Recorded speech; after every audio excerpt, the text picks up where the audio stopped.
All right, welcome back. So let's talk about the Chicxulub impact. You may not have heard of this impact by name, but you've definitely heard about it at some point in your life.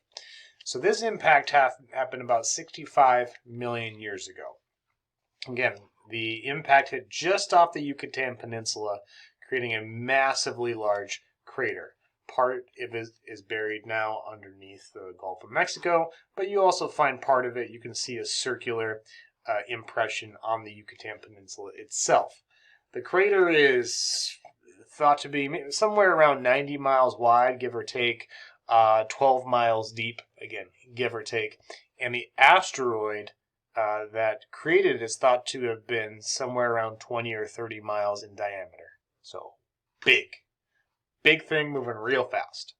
Now, again, part of the crater is kind of buried underneath the water and sediment just off the Yucatan Peninsula. But if you look at how wide it is, all right, if you look at how wide it is, I mean, that's as wide as Florida in some places. That's a big crater. That's a big crater. So it's actually the second largest confirmed impact on Earth, again discovered via oil drilling. Didn't quite know it was there. Drilling, pulling up the layers of sediment, finding these tektites and shocked quartz. Oh man, it looks like there was an impact at some point around these parts. So the oil drilling started in 1978, and it wasn't confirmed to be an impact until 1996. And the reason I said you've heard about it, you've never heard the name, but you've heard about this event, because it's the contributing factor to the KT extinction, in which 75% of plant and animal species on Earth went extinct, including the dinosaurs. So this is the asteroid impact that helped to usher out the reign of the dinosaurs. Now, the thing with that is, there was already geologically a lot of stuff going on Earth, a lot of nasty stuff that was changing the atmosphere, changing the Earth itself. So dinosaurs were starting to die out already. Extinctions take a long time, millions of years, naturally. This just kind of was the final nail in the coffin. This just kind of sealed the deal. So it's kind of a misconception to say everything was fine, this happened, all the dinosaurs died. No, things weren't fine. Things were changing, Earth was changing, climate was changing, extinction was going on for upwards of hundreds of thousands, if not into the millions of years, and it just kind of ended it all. This kind of sealed the deal. So it had a very big role to play, but it's not the only thing. So when it hit, it had the energy of 900 billion times more powerful than the Hiroshima atomic bomb. Yeah. So it was pretty big. Pretty darn big. Again, 70% of all life on Earth went extinct, not just the dinosaurs. Looking at gravitational anomalies, getting a little geophysics here. A gravitational anomaly just looks at the mass of material, more mass, more gravity. So it helps us to recreate structures that might be buried under sediment. When doing so, we start to see these circular patterns that develop, and that also helped us zero in on the actual impact site just off the coast of the Yucatan Peninsula. Colossal shock waves triggered, global earthquakes, volcanic eruptions, instant die-off of anything within 3,000 miles. So that's well up into the United States and down into South America. Dust and particles covered the entire surface of the Earth up in the atmosphere, and some of that material just was in the atmosphere for several years.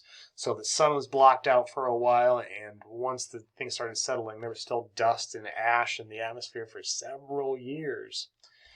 Production of carbon dioxide caused by the destruction of limestone. Limestone is partially chemically made up of calcium carbonate, the mineral calcite. You kind of have a reaction like when an impact provides a lot of energy, can break apart molecules, in this case create a lot of carbon dioxide, which would have led to also a sudden greenhouse gas effect, making the planet even warmer. So anything that did survive eventually may have died off, hence such a big extinction event. And again, this was the signature of the KT extinction. K stands for the geologic period Cretaceous. T stands for the geologic period Tertiary. So this is the boundary, the difference between the previous Cretaceous period and then the next Tertiary period. And we call that space in the rock record, that difference in the rock record from one to the next, we call it the KT boundary. And so additional evidence of this impact comes from a thin layer of sediment worldwide that separates the Cretaceous rocks below from the Tertiary rocks above. This very thin little layer of clay contains an abnormally high amount of the element iridium. Iridium is a radioactive rare element. So iridium in this layer of clay is about 6 parts per billion. So every billion atoms that are in this clay, 6 of them are iridium, which isn't a lot. But considering that worldwide the crust on average is about 0.4 parts per billion, so that's 10.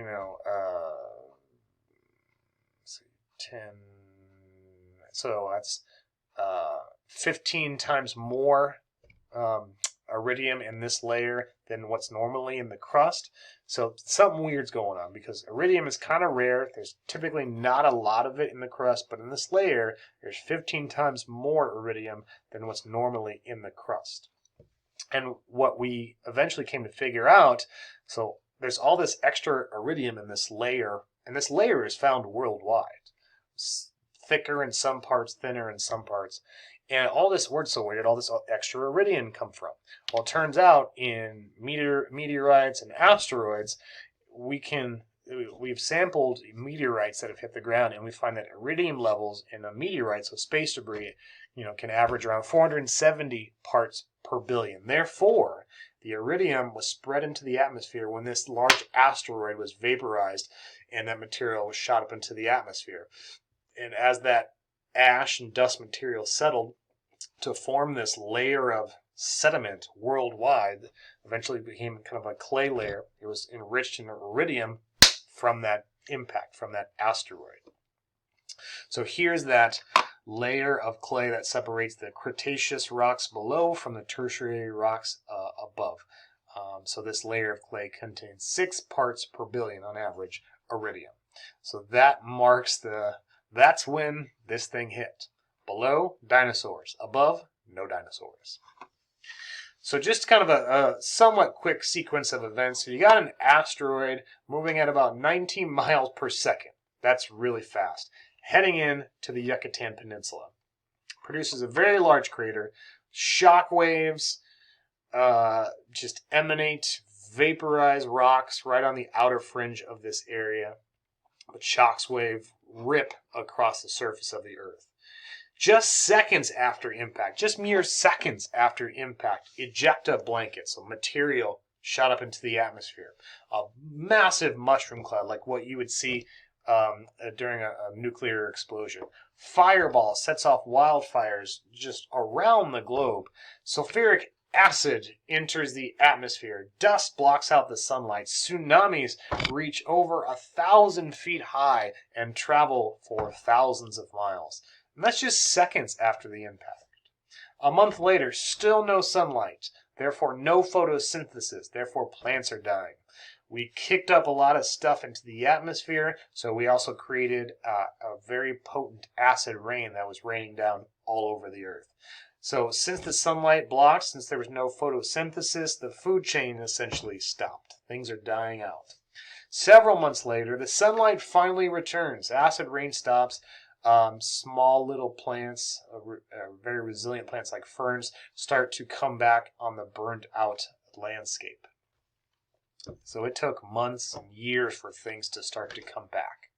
So obviously a massive extinction was kind of sealed, but what that actually did, because of this event and kind of pushing out the dinosaurs, it allowed for new species to take hold on Earth. And if it wasn't for this event kind of sealing the deal, who knows, maybe dinosaurs would have made a comeback. Maybe not, who knows. But this event really ushered them out, and that allowed for mammals to evolve, to be the dominant species on Earth. Mammals at the time, small little rodents, and over time we became the dominant species on Earth. Another impact of this size would mean another mass extinction. If that happened now, humans, yeah, we're a very fragile species. Yeah, if something like this happened, yeah. Other than obviously if you're right around this, you're going to get blown up, burnt, etc. But globally, humans are gone. That's easy enough. And other large mammals. However, impacts of this size are very rare on Earth and only occur on average every 40 to 100 million years. Smaller impacts, much more probable, but they have their own dangers. So there's plenty of impacts, even around the U.S. Most of them are on the smaller side. Here is the meteor crater, Barringer meteorite crater. Here you have the Chesapeake Bay impact, the largest in the U.S. So we have known impacts around North America, and it just randomly happens. This is randomly chosen. Wherever the trajectory kind of brings it into, that's where you're going to find them. Randomly. So I have some people ask me, because I do give some speeches on meteorites and identifying meteorites sometimes, so I always get the question, where do you find them? Nature? It's just random. Where they fall wherever they fall. You find them wherever they find them. You know where I find my meteorites? Where any good scientist finds meteorites? eBay. Words of wisdom. So let's go ahead and pause there. As you can imagine, an impact is such a devastating hazard that it's linked to a lot of other things. So we'll go ahead and pause here, and when we come back, we'll talk about the links to some other natural hazards. See you back here in just a second.